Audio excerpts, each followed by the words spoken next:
I'm Taylor Ogle, and this is a reading for Deborah or Deborah. I had a friend named Deborah, by the way, in case you're wondering why I pronounce it that way. And if you called her Deborah or Deborah, she'd get upset. So I've been trained over my life to say Deborah. So that is why. By the way, this is a reading for Deborah asking if me and the Sagittarius are going to be around and stick around in 2020.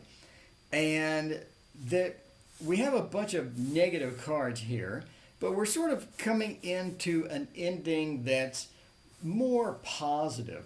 So let's talk about the negative cards. Really wish that this wasn't reversed. Some people read reverse Thoth. Some people don't. I think every video I do reverse Thoth, somebody goes, you know, how do you reverse that? I've never seen that. I do it. I do it. I'm a rebel. I'm just a rebel.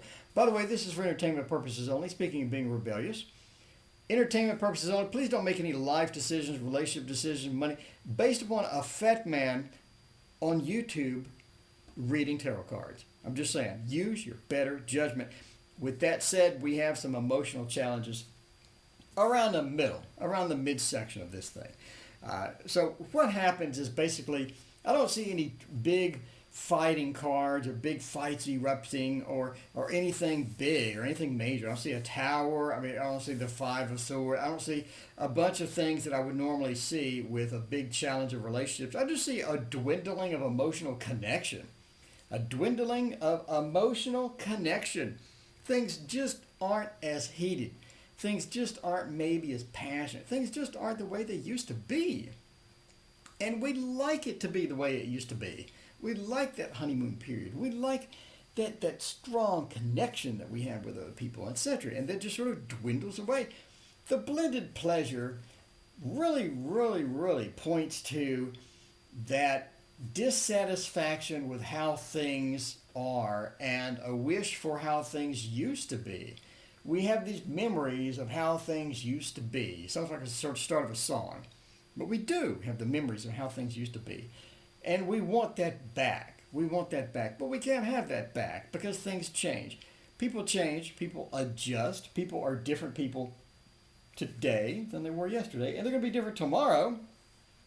More different tomorrow than, than today as well.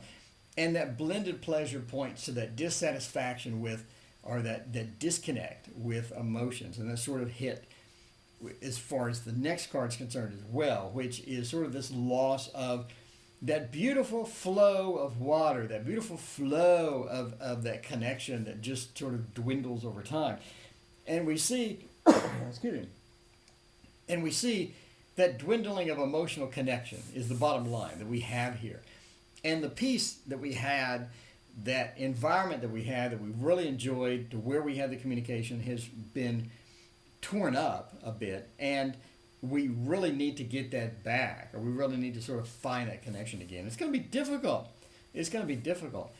So if you want to survive 2020, we have issues coming. We have challenges ahead, as my Oracle deck has a card, challenges ahead. We have challenges ahead, and you need to adjust for that. Or if you're in it for the long term, you need to figure out how to adjust for that, and you need to figure out how to make that a survivable, basically, if you want it to survive. So a lot of ways to do that, obviously. A lot of different strategies involved there as well.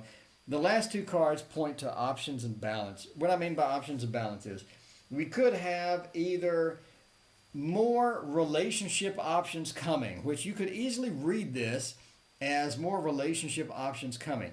Does it contain cups? No. Does it contain maybe some opportunities, an ace? No.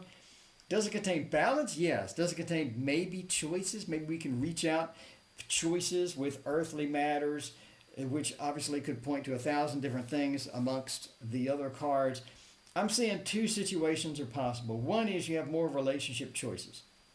And I say that because of this. Will it be amazing relationships? Will it be different relationships? It almost seems like it's the same relationship, the snake eating its tail. It's almost the same relationship style. The other way you could read this is that there's a balance that enters the relationship and the relationship gets into balance. In other words, we have this dissatisfaction period. The dissatisfaction period hits we need to figure out how to deal with it. The biggest and the most reliable way to do that is to find a way to work with it and to deal with it, which could be the balance, which could be the two.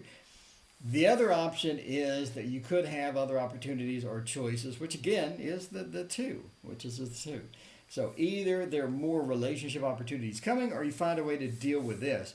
But I can tell you, if you don't deal with this, it's going to become a problem. And you're going to need to prepare or sort of prep, mentally prep, emotionally prep, figure out ways, read some online. Maybe there's ways to sort of deal with this garbage. Relationship counseling. I don't know, however this comes about, but it's not going to be roses and puppies. So if you're looking for the reading to wear, I don't think I ever do roses and puppies. I think like 1 out of 10 readings is roses and puppies. The rest is reality, and more reality.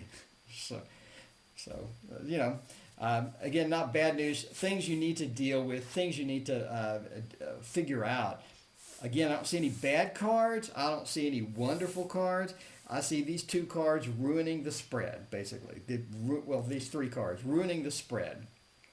So be prepared for some adjustment. Be prepared for some entanglements emotionally. And again, this does point a lot to emotions and dealing with emotions and trying to figure out the emotional balance. But overall, challenges ahead. It's going to happen with any relationship.